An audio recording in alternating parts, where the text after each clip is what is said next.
Hi, I'm Claire, I run Tutum Birthing. I wanted to talk to you today about ways in which you can use your birth ball. Now, if you're around 32 weeks pregnant, it's the perfect time for you to be ordering your ball. The birth ball is really great to help keep baby in this optimal birth position, which is head down, your pelvis forward, upright and open. Okay, and it's a really good way to strengthen your thighs, to strengthen your lower back, and also to release some of this pressure that you've got on your lower back, especially as our pregnancy goes on.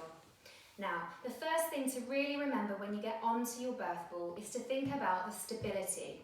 As you go through your pregnancy, we sometimes become a little bit wobbly.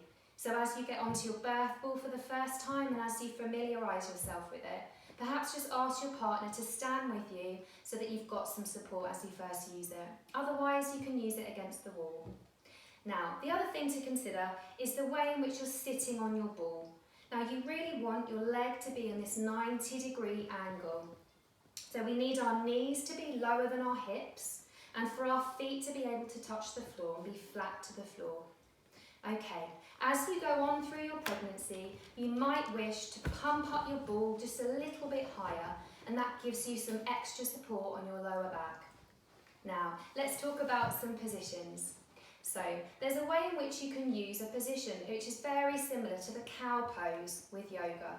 Now, you would really simply put your head forward and roll your back backwards very gently. And you can use your hands to just stabilise yourself as you do this. And you'll notice this really nice lower back stretch when you do that.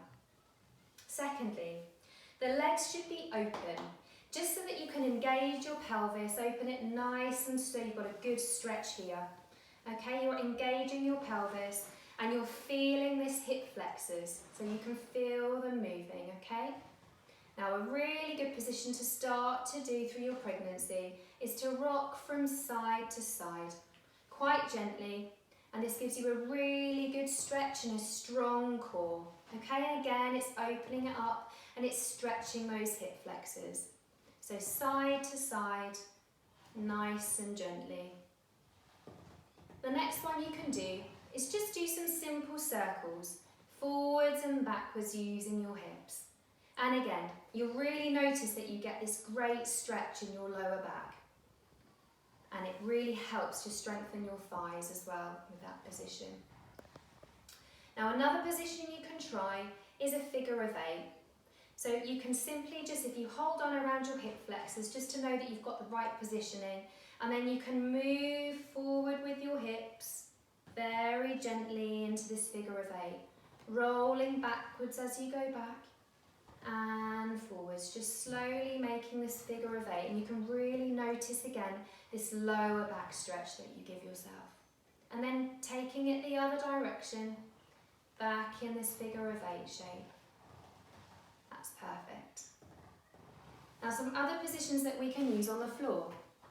Now, you want to release the weight of the baby. The further along we get in our pregnancy, the heavier we become.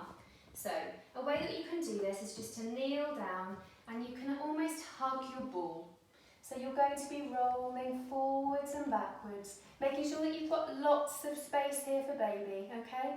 Lots of space for baby to move and to change position if need be, and lots of support. So you just hug the ball and you can rock from side to side and very gently rock forwards and backwards. And you really notice this lovely stretch in your lower back as you do this. Just make sure that you've got enough space for baby. Now, another one that you can do is you can go straight down here. If this is comfortable for you, you can go down like this. Again, you've got lots of space for baby. And just use this to relax, just to take the weight and take the pressure off of you. Now, you can be using your birth ball all through your pregnancy from 32 weeks. And then when you come into labour, you can continue to use those positions that can really help to support your lower back and really help to help baby come down the birth path. And I really hope that you enjoyed that film. Thank you.